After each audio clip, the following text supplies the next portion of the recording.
ಮನೆ ಒಳಗೆ ಹೋದ ಬಳಿಕ ನಿಮ್ದು ರೀಲ್ಸ್ಗಳು ತುಂಬಾ ವೈರಲ್ ಆಗ್ತಾ ಇತ್ತು. ನೀವು ಹಳೆ ದಿನಗಳಲ್ಲಿ ಮಾಡಿದಂತಹ ರೀಲ್ಸ್ಗಳು.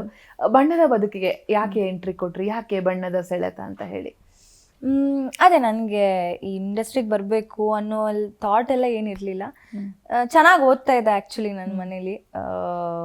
ಡಿಪ್ಲೊಮೊ ಸೇರ್ಕೊಂಡಿದ್ದೆ ಎಂಜಿನಿಯರಿಂಗಿಗೆ ಒಂದು ಟೆಕ್ನಿಕಲ್ ಟಚ್ ಸಿಗುತ್ತೆ, ಈಸಿ ಆಗುತ್ತೆ ಅನ್ನೋದು ರೀಸನಿಗೆ ಸೇರಿಕೊಂಡೆ. Diploma second year final year ಹಂಗೆ ನನಗೆ ಸ್ವಲ್ಪ ನನ್ನ ಇಂಟ್ರೆಸ್ಟ್ ಎಲ್ಲ ಈ ಕಡೆ ಅದೇ ರೀಲ್ಸು, ಇನ್ಸ್ಟಾಗ್ರಾಮಲ್ಲಿ ಆ ಕಡೆ ಡೈವರ್ಷನ್ಸ್ ಸ್ಟಾರ್ಟ್ ಆಗೋಯ್ತು. ಅಂದರೆ ಸ್ಕೂಲ್ ಕಾಲೇಜಲ್ಲೂ ನಾನು ಸ್ವಲ್ಪ ಕಲ್ಚರಲ್ ಆ್ಯಕ್ಟಿವಿಟೀಸಲ್ಲೇ ಜಾಸ್ತಿ, ಈ ಸ್ಪೋರ್ಟ್ಸ್ ಅದೆಲ್ಲ ಏನಿರಲಿಲ್ಲ.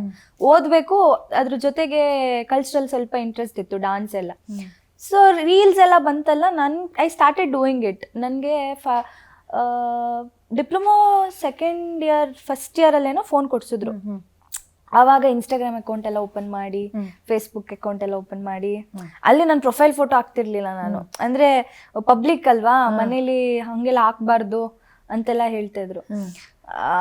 ಬರೀ ಕಣ್ಣು ಹಾಕೋದು ಅಥವಾ ಏನೋ ಒಂದು ಫ್ಲವರ್ ಹಾಕೋದು ಆ ಥರನೇ ಹಾಕ್ತಾ ಇದ್ದೆ.